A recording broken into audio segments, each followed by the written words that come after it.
Deep in the Australian outback, a 50-ton mining chassis was found flattened into the red dirt. No explosives, no structural failure, just crushed, as if something unimaginably massive had stepped directly on it. Around the wreckage, deep, wide-set, three-toed tracks leading dead into the scorching desert. We've always feared what hides in Australia. But what if the continent's ultimate apex predator isn't a reptile or a mammal, but an ecological mistake we created? This is the dark evolution of humanity's greatest blunder. What happens when the cane toad adapts to a world that was built to kill it? The story begins in 1935. That year, cane toads were introduced into Australia in an attempt to control agricultural pests in the sugarcane fields of Queensland. The plan failed. The toads did not stop the beetles. Instead, they spread, and kept spreading, armed with powerful toxins and entering ecosystems filled with predators that had never evolved alongside them. Cane toads pushed across northern Australia, poisoning native wildlife and disrupting entire food chains. But now imagine something different.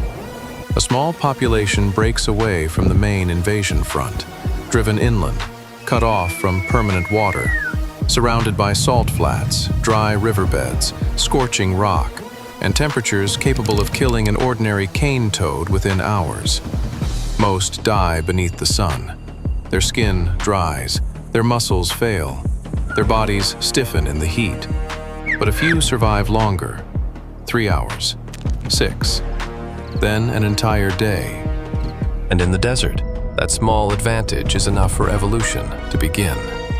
The individuals that lose water slightly more slowly survive. Those capable of tolerating greater heat reproduce. Those that can remain buried longer through drought pass those advantages forward. Generation after generation, the desert kills the weak and shapes what remains. The first major change is the skin. A normal amphibian is dangerously vulnerable to dry air. But over time, the surviving population develops thicker protective layers across the upper body. Their backs become rougher, drier, more heavily keratinized. Not true reptilian scales, but hardened enough to slow water loss beneath the Australian sun. Scarred ridges form across the back, darkened by heat and polished by blowing sand. The underside remains softer, especially around specialized patches of skin capable of absorbing moisture from damp clay, underground seepage, and temporary pools left behind after rare storms. They are still amphibians, but they are beginning to look like something else. Then the desert changes their legs. A toad that can travel 5 miles dies. One that can travel 6 reaches water. That single mile becomes the difference between extinction and survival. Shorter limbs disappear from the bloodline. The pelvis strengthens. The hind legs lengthen. The feet broaden across loose sand. And slowly, the classic hop begins to change. The new animal moves in low, explosive bounds, keeping its body close to the ground while powerful hind limbs drive it forward. Fast enough to cross exposed terrain. Efficient enough to conserve energy. Strong enough to carry increasing weight. At first, these desert toads remain relatively small, but the ecosystem around them is changing. Predators unfamiliar with their toxins die after attacking them. Native mammals retreat from increasingly hostile territory. Competitors struggle through longer droughts and rising temperatures. And a new ecological niche opens. A predator that can survive where dingoes struggle. One that can disappear underground through the hottest months of the year. One that almost nothing wants to bite twice. Larger individuals gain an advantage. They store more energy, travel farther, survive longer between meals, overpower larger prey. But gigantism comes at a cost. A massive amphibian loses more water, requires more oxygen, consumes more energy, and places enormous stress on a body never designed to carry such weight. So evolution does not simply make the animal larger, it rebuilds it. The lungs expand, Muscles around the trunk become denser and more efficient. The skeleton thickens around the pelvis and shoulders. Activity becomes sharply seasonal. During extreme heat, the animals vanish underground, slowing their metabolism and surviving on stored reserves. Then rain comes, prey returns, and the giants wake. Over generations, some reach the size of a dog, then larger. But once the body grows beyond a certain point, insects are no longer enough, so the diet changes. Rodents disappear first, then young bilbies, juvenile rabbits, ground-nesting birds. Anything small enough to pin beneath the forelimbs or swallow whole. And as the animals grow, their hunting methods evolve with them. The tongue of a normal cane toad is designed for insects and small prey. A predator weighing hundreds of pounds needs another strategy: ambush. During daylight, it buries itself beneath sand or disappears into dry creek beds, leaving only its eyes and nostrils exposed. Its metabolism slows. Its breathing becomes almost impossible to detect. Then the sun falls. The desert cools, and the animal emerges. It does not waste energy chasing prey blindly across the dunes. It listens, waits, feels vibrations through the ground. A rabbit digging, a marsupial moving through scrub, the footfall of a feral goat approaching a waterhole. Then it moves. The first attack may not be a bite. It may be chemical. Modern cane toads already possess large parotid glands capable of producing powerful toxins. Under extreme selection pressure, imagine those glands becoming larger, denser, and surrounded by stronger muscular tissue. When threatened at close range, the animal contracts those glands and forces thick jets of toxin from specialized ducts around the shoulders. Not an airborne cloud, not a weapon capable of reaching across a valley, but at a few feet, enough to strike exposed eyes, mouths, and mucous membranes. A rabbit stumbles. A wallaby loses coordination. A wild dog hesitates for 3 seconds too long. And the toad does not need to outrun its prey. It only needs the prey to slow down. Then it closes the distance. The jaws widen. The forelimbs grow heavier. The body is built not for chewing, but for pinning, crushing, swallowing flesh in massive sections. And that is when the desert begins to go silent. First, smaller mammals vanish. Then scavengers stop entering certain valleys. Dingoes abandon dry riverbeds they once crossed every night. Waterholes stand untouched. Trail cameras record nothing. And then there is the smell, bitter, metallic, part chemical, part stagnant water, a scent that should not exist in one of the driest places on Earth. Doctor. Mara Voss noticed the silence before she noticed anything else. 42 years old, field ecologist. 11 years earlier, she had watched a local population of northern quolls collapse after cane toads entered the region. Within months, animals she had spent years studying simply vanished. Empty traps, untouched bait, silence where there had once been movement. She never forgot it. Mara came to the desert believing she was studying another extinction. Instead, she found evolution fighting back. She entered the interior with 3 others. Eli Mercer, a bioacoustics specialist who had spent most of his career recording animals people rarely noticed. Frogs, bats, nightbirds, things heard before they were seen. Jonah Rees, the expedition mechanic and driver, had spent 20 years crossing remote Australia and believed there was very little in the desert he had not already seen. And Tess Armitage, a wildlife veterinarian responsible for examining whatever remained of the missing animals. Their mission was simple: track a collapsing population of endangered mammals near a chain of dry clay pans. At first, the data looked strange.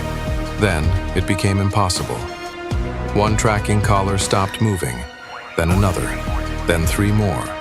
all within a rough circle around the expedition camp. Mara assumed equipment failure until they reached the first location.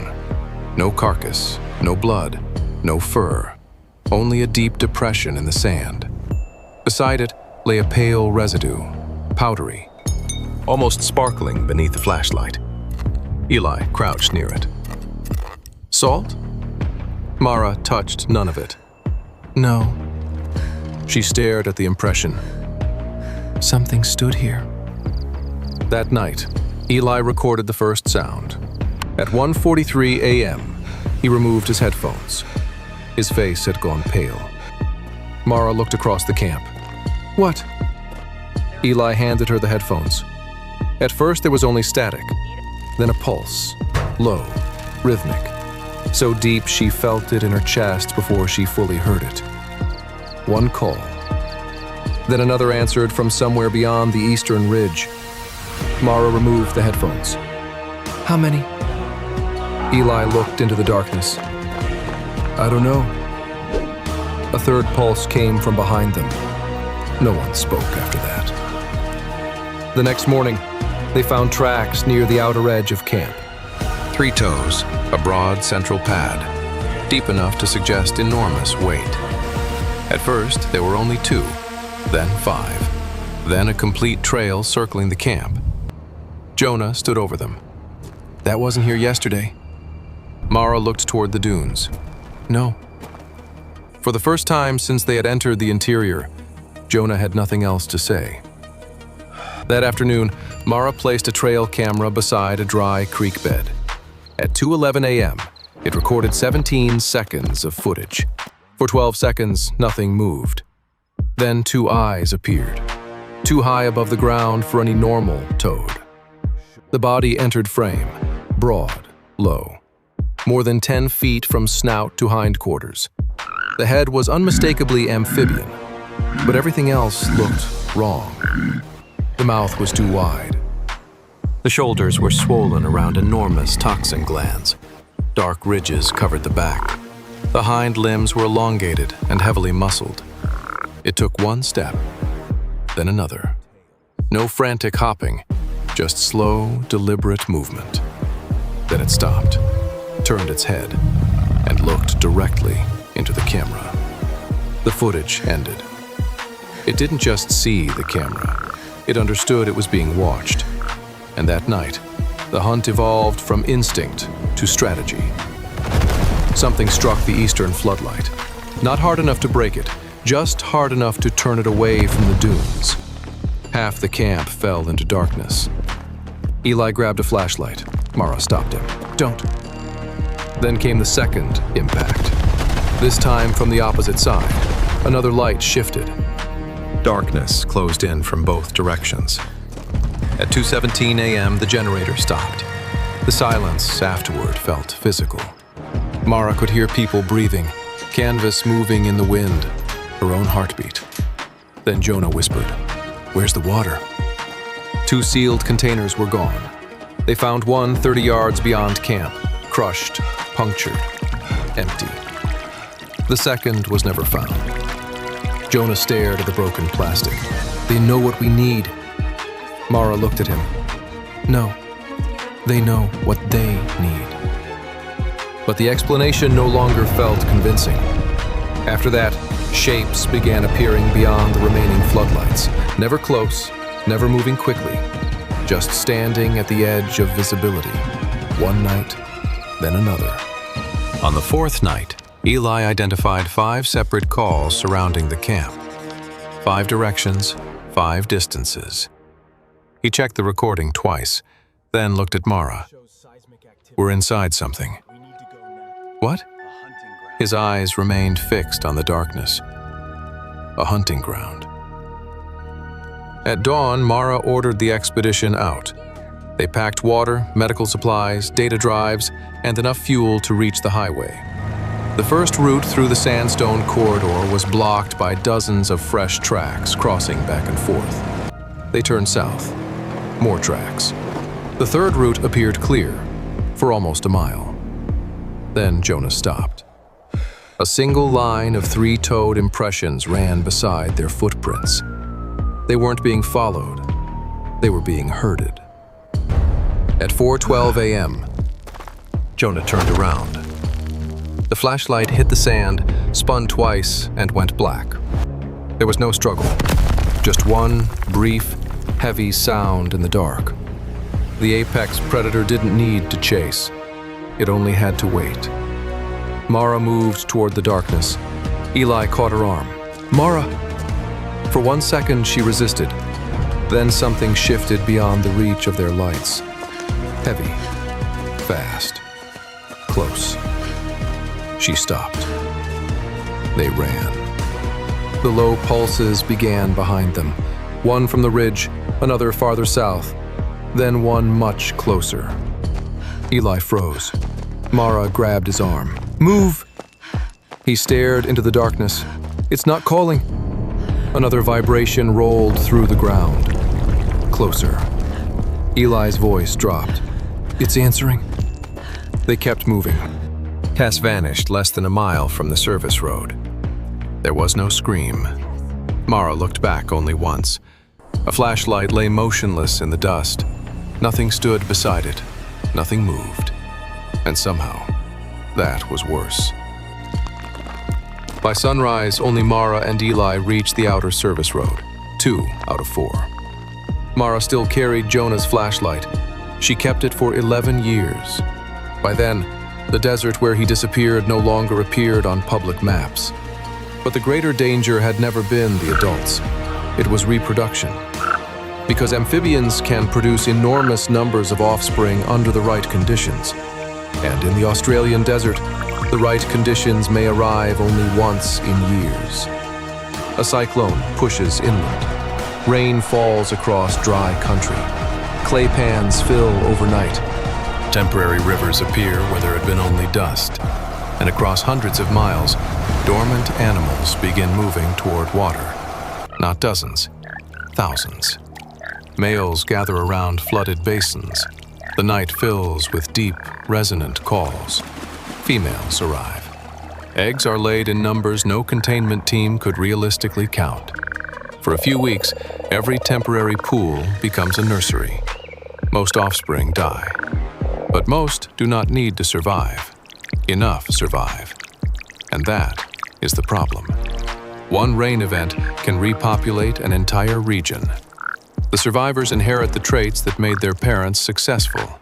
Greater heat tolerance, lower water loss, stronger limbs, larger bodies, more potent chemical defenses. The transformation does not happen overnight. It does not need to. The desert keeps selecting the winners.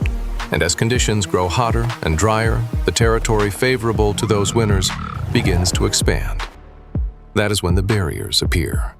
Heavy steel mesh, buried deep beneath the desert floor.